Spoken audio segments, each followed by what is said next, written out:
Coming up on Arirang News, a South Korean official says there is no summit planned at this point between South Korea and Japan when their leaders attend the G20 Summit later this week.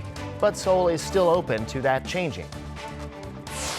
U.S. President Donald Trump says he sent a very friendly letter to North Korean leader Kim Jong-un. There is hope among some that these letters could lead to another summit.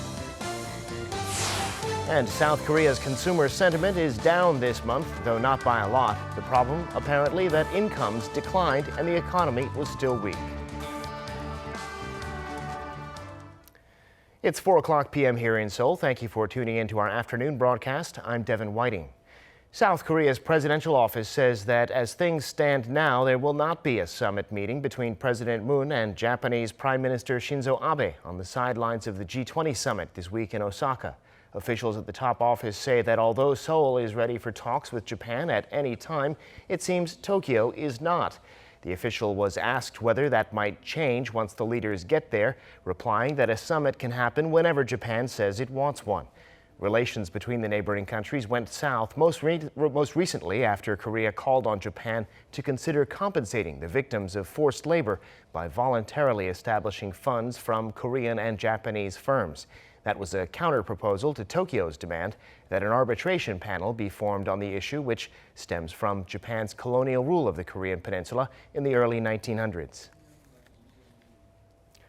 North Korea's Kim Jong-un hosted Chinese President Xi Jinping a few days ago, and now he's got another letter from President Trump, which Trump says was very friendly. Kim Yo-sun tells us more.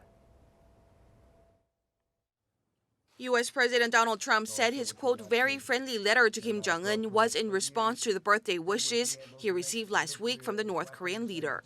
However, at the White House on Monday, Trump refused to be drawn on what he told Kim in his letter. He actually sent me birthday wishes, but it was just a very friendly letter both ways. All right, thanks, we have a very good relationship. The White House added correspondence between the two leaders has been ongoing. President Trump also reiterated he has very good relationship with the North's leader. While talking about Iran, Trump explained that like Iran, North Korea would enjoy a remarkable future once it abandons its nuclear weapons. According to North Korea's state-run media on Sunday, Kim Jong-un expressed satisfaction over the letter he received from Trump. The exchange of letters comes as President Trump is scheduled to leave Wednesday for a trip to Northeast Asia that will also take him to South Korea. It's left to be seen whether the exchange of letters could pave the way for a revival of stalled denuclearization talks and possibly a third North Korea-U.S. summit. Kim Yo-sun, Arirang News. Friendly letters going back and forth between them, but apparently President Trump has no plans to meet Kim Jong-un when he comes to Seoul later this week. He will be sitting down, though, with South Korean President Moon Jae-in. Lee Ji-won has more. U.S. President Donald Trump has no plans to meet with North Korean leader Kim Jong-un during his two-day visit to South Korea starting this Saturday. Seoul-based Yonhap News Agency reported that a senior U.S. administration official said this to reporters in a phone call on Monday. He reportedly added that President Trump will be in Seoul to see President Moon Jae-in and that there is a lot to cover on their alliance and North Korea during their 2 days together. The two leaders will be comparing notes on the current situation with Pyongyang and discussing their bilateral trade agreement, which had been altered earlier this year. When asked if Chinese President Xi Jinping's recent summit with the North Korean leader pressures President Trump, the official mentioned Trump's announcement that he had received a birthday card from Kim Jong-un and said that the door to diplomacy is still open. He added that President Trump made clear that nuclear weapons must be dismantled and that he expects a final, fully verified denuclearization. Thus, he does not see that President Trump is feeling pressured under any circumstances. While not confirming President Trump's possible visit to the demilitarized zone, the official said Trump will head to Seoul late Saturday after he is done with the G20 Summit in Japan. He added Trump's schedule is fully packed from that evening until the next day, and that on Sunday he will start the day with a meeting with economic leaders, followed by various talks with President Moon. The senior official said President Trump is looking forward to visiting Seoul and meeting his close ally President Moon, and stressed that it is another signal that the alliance is stronger than ever. Meanwhile, the U.S. State Department announced that Special Representative for North Korea, Stephen Biegun, will be traveling to Seoul from Thursday, a couple of days before Trump arrives in South Korea. Biegun will sit down with his counterpart Lee Do-hun, representative for Korean Peninsula Peace and Security Affairs, but whether or not he will contact and meet North Koreans at the border village remains to be seen. 이지원, Arirang News. South Korean Defense Minister Chung Kyung-do spoke on the phone Tuesday with the acting U.S. Secretary of Defense Mark Esper, a call in which they reaffirmed their country's strong alliance. They also vowed to support the diplomatic efforts aimed at the denuclearization of the Korean peninsula. Seoul's defense ministry said Chung conveyed his expectations that Esper, based on his experience in defense, will contribute to the alliance's development. The two agreed that the peninsula has seen dramatic security changes under the 1.5-year leadership of Esper's predecessors, James Mattis and Patrick Shanahan. Esper is a 1986 graduate of West Point. He worked as a lobbyist for the defense firm Raytheon for 7 years until 2017, and after that served as Army Secretary. Today, June 5th, marks the 69th anniversary of the start of the Korean War, and an event was held today to honor the sacrifices and courage of those who fought for the peace and prosperity of South Korea. The Ministry of Patriots and Veterans Affairs said around 4,000 people, including Prime Minister Lee Na-kyun and other senior officials, took part in the event at Seoul's Jangchung Arena. It was also attended by Korean War veterans and their families, including those from the U.S. and other countries that were part of the UN forces that defended South Korea. And the Korean War Legacy Foundation has published its first teaching materials solely centered on the Korean War. The books will be used at elementary to high schools in the United States. The 231-page book, titled The Korean War and Its Legacy, was published in collaboration with the National Council for the Social Studies, with support from South Korea's Ministry of Patriots and Veterans Affairs. The book is divided into 5 chapters and weighs heavily on interviews with veterans. The foundation will first distribute the books to 15,000 teachers who belong to the National Council for the Social Studies for use in the 2019-2020 school year. There are also plans to distribute the book to teachers in Canada in the near future. As of today, South Korea is taking stronger measures against drunk driving. Under the new rules, even a can of beer can put drivers over the limit. Our Oh Soo-young reports. South Korea is enforcing tougher measures on those who drink and drive. Under the country's revised traffic law, which came into effect on Tuesday, drivers whose blood alcohol levels measure 0.03% or higher will have their licenses suspended. That's stricter than the previous limit of 0.05. Those whose alcohol levels read 0.08% or higher will have their licenses revoked. The 0.03% threshold amounts to about 1 shot of soju or a can of beer, and is comparatively lower than in countries like the United States, the Netherlands and England. The changes come as the second phase of the so-called Yoon Chang-ho law, revision bills named after a university student who died from severe head injuries last year after an intoxicated driver collided with him. The tragedy led to calls for action and prompted Parliament to pass a series of amendments in November, introducing stronger laws against driving under influence for the first time in nearly 6 decades. Drinking has been seen as a form of bonding and building trust in Korean society, where groups go to 2 or 3 places throughout the night. So court rulings in the past on drink-related crimes have reflected this rather tolerant culture toward drinking, the notion that having 1 or 2 drinks is okay. With the new 0.03% threshold, it is now clear that even 1 sip is unacceptable. Drunk drivers can now receive up to a life sentence if they cause fatal accidents, and face heavier penalties the second time they are caught, compared to the previous 3-strike rule. While the number of accidents and fatalities caused by drunk driving has been decreasing significantly in recent years, it still accounts for 9% of all road accidents. As the revised law takes effect, the police have also launched a 2-month crackdown across the nation from 10 p.m. to 4 a.m. in areas where accidents are frequent. As it can take hours for alcohol to fully leave the system, police say drivers shouldn't get behind the wheel after a night of drinking or when they are hungover. Beyond the rules and numbers, the bigger picture is to try and change the culture of leniency towards heavy drinking and the problems caused by drinking in Korea. 오수영, Arirang News.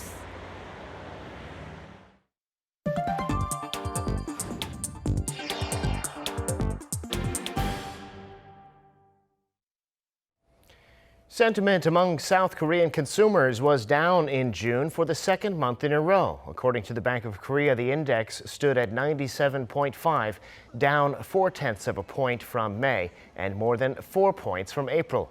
The central bank attributed the slight decline to sluggish domestic economic data such as falling disposable incomes. Below 100 means there are more pessimists about the local economy than optimists. Data show South Korea's production and exports of electronics have fallen sharply over the past 5 years, the only exception being semiconductors. The Korea Electronics Association said Tuesday that production volume of 6 out of 8 electronics items made in South Korea last year was down compared to 2013. Production of mobile devices fell by half. On the other hand, semiconductor production doubled. Semiconductor exports rose as well, while exports of other electronic products, including computer monitors, dropped. The leaders of the world's 20 richest countries are set to come together under one roof this week in Japan. It'll be closely watched as the tensions between the U.S. and China threaten to overshadow everything else on the agenda. Our Shin Se-min has more. The trade talks between the U.S. and China are expected to overshadow the G20 Summit in Osaka this week. The summit, known as the Premier Forum for International Economic Cooperation, takes place for 2 days from the 28th, but Presidents Donald Trump and Xi Jinping have already publicized their plans for an encounter on the sidelines of the G20 to look for a deal that could end the bruising trade war. I spoke with President Xi this morning of China. We'll be meeting at the G20, and I think that is working out pretty much as I anticipated it would. China very much wants to discuss the future, and so do we. The trade spat between the world's two largest economies dates back to July last year, when the Trump administration demanded China help the U.S. cut its massive trade deficit that reached over $539 billion last year. The U.S. also pushed for better protection for intellectual property rights and more access to the Chinese market. As the two sides have been exchanging hefty tariffs on billions of dollars worth of each other's exports, the fallout of the trade war has spread well beyond their borders. Some of the worst blows from a prolonged trade spat would land on Korea, as Seoul is one of the largest exporters of intermediary goods to Beijing. OECD data shows Korea's Q1 exports were down over 7% on quarter to $138 billion, the biggest fall in the G20. And the export-reliant economy has seen 6 straight months of drops in outbound shipments starting in December last year. While many observers in Seoul say there's not much wiggle room for Korea at this point other than diversifying its export markets, there are some optimistic voices. The U.S. and China have previously used the G20 Summit stage as their foundation to help unravel their tangled issues. So it is likely that the leaders may come out with a solution for not just the two economies, but with one that'll impact global commerce. The expert added that in the past, Trump and Xi have already used the stage to hammer out their rivalry on trade, with a joint communique at the end of their last encounter in Buenos Aires. And although the progress made there was short-lived, expectations linger that they will do something similar this week. With neither side seeming to give ground on tariffs, there's growing attention on whether they can agree on something during the G20 summit this week. Shin Se-min, Arirang News. It's time now for a look at the market action this afternoon, and for that I'm joined on the line by Dr. Hwang Se-eun, Research Fellow at the Korea Global Market Institute. Dr. Hwang, thanks for coming on today. Thank you for inviting me today. So Wall Street overnight saw mixed results playing a role where the new sanctions on Iran and the uncertainty ahead of America's trade talks with China. The Dow up just slightly and the S&P down 0.17%. What's the story today?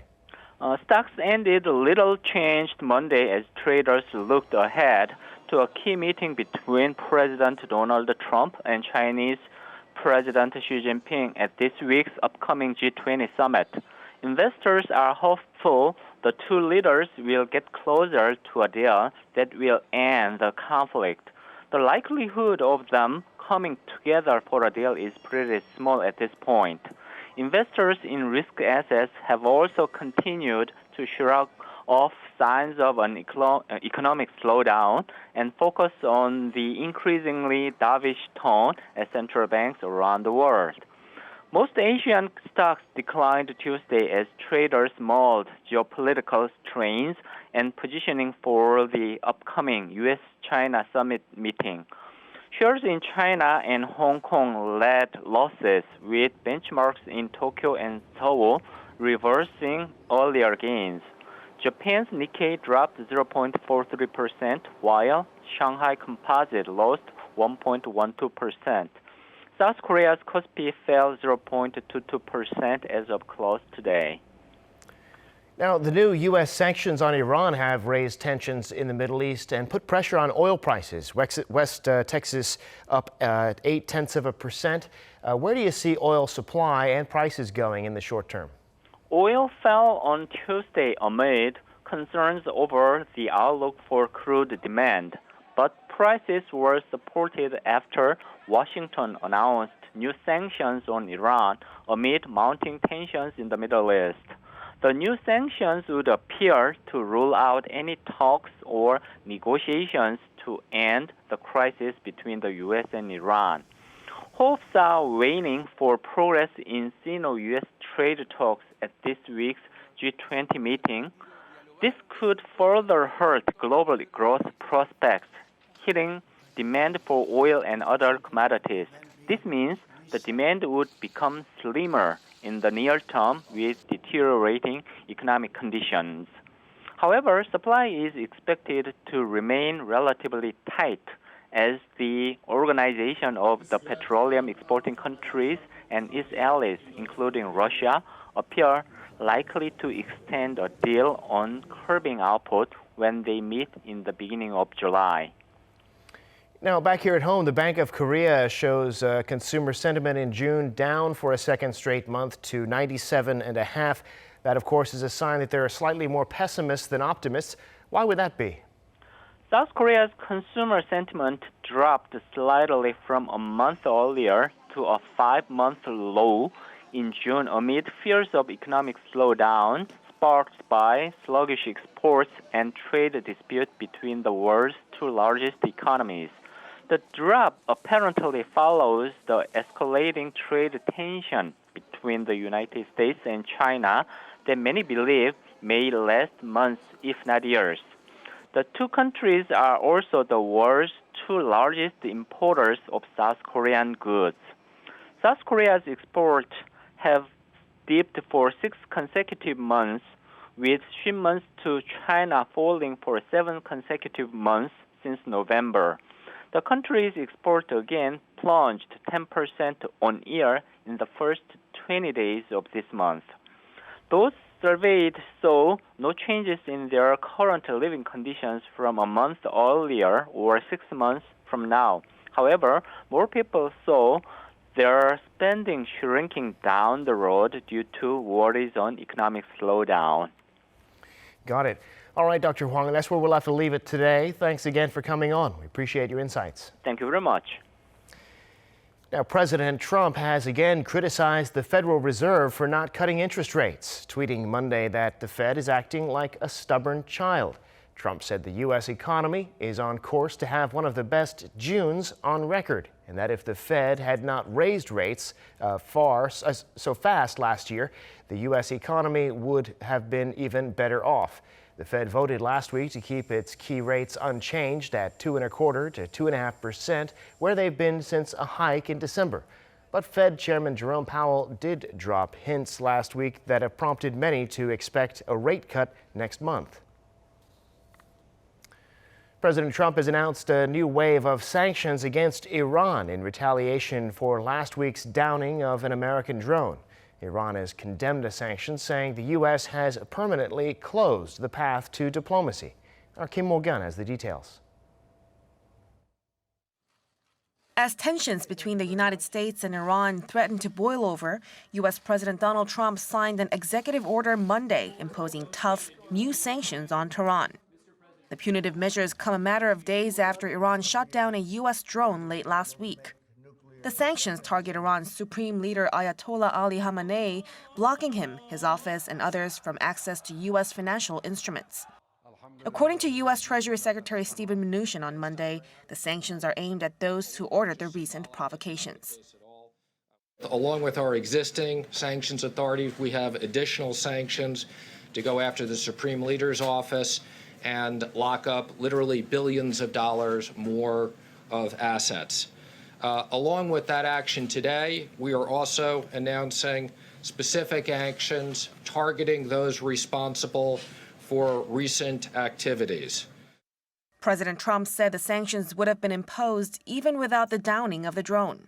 He pointed to his administration's assessment that Iran was behind attacks earlier this month on 2 oil tankers in the Gulf of Oman, something Tehran strongly denies. Despite the latest sanctions, President Trump reiterated the U.S. is ready to negotiate if Iran is willing to. We would love to be able to negotiate a deal if they want to. If they don't want to, that's fine too. But we would love to be able to, and frankly, they might as well do it soon. Meanwhile, the UN Security Council expressed concerns and called for both sides to solve the dispute peacefully through talks. The Council unanimously signed a press statement urging concerned parties to exercise maximum restraint and take measures to end tensions. Iran's ambassador to the United Nations, however, said that conditions were not ripe for dialogue with Washington, saying the sanctions show no respect for international law. Today, we just witnessed that the United States imposed another set of sanctions against Iran. How can we start a dialogue with somebody whose primary preoccupation is to put more sanctions on Iran? So the atmosphere of such a dialogue is not ready yet. Iran's foreign ministry said Washington's latest move has permanently closed the path to diplomacy between Tehran and Washington. Foreign Minister Mohammad Javad Zarif also took to Twitter, claiming that hawkish politicians close to President Trump are thirsty for war rather than diplomacy. Kim Jongun, Arirang News. A South Korean consortium has secured a 5-year maintenance deal for a nuclear plant in the United Arab Emirates. Seoul's trade ministry says a consortium of Korea Hydro and Nuclear Power and KEPCO KPS won the bid to maintain the UAE's plant in Baraka. Baraka is the site where KEPCO has been building 4 reactors. The contract also calls for the consortium to provide experienced manpower to Nawa Energy Company, the plant's operator. The maintenance deal, however, at 5 years was shorter than the 15 years the South Korean companies had hoped for. The price of Bitcoin soared above the $11,000 on Monday, the highest it's been in 15 months. Reports say the surge is because of Facebook's recently announced plans to launch its own cryptocurrency called Libra in 2020. The price of 1 Bitcoin hit a record of over $19,000 in late 2017, but plummeted to around $3,000 over the course of 2018 and into the beginning of 2019. Bitcoin has soared a whopping 170% this year, and the price of its closest competitor, Ethereum, has also more than doubled. Starting today, loans from non-monetary institutions such as mutual funds will no longer blindly lower people's credit ratings in South Korea. According to the Financial Services Commission on Monday, the amendment to the scoring system will give more weight to the amount borrowed and why it was borrowed, and less weight to where the loans come from.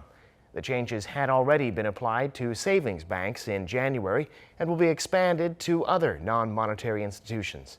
As this takes effect, 940,000 users of insurance and venture capital companies will see their credit ratings rise by an average of 33 points.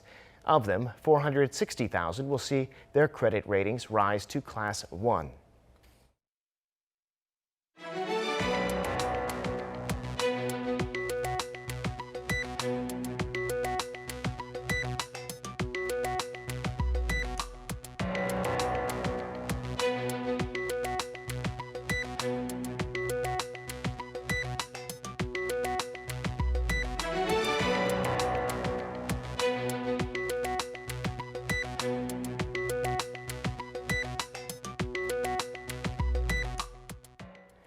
And that brings us to the end of this newscast. Thank you for watching. More live news coming your way at 7 p.m. Korea time.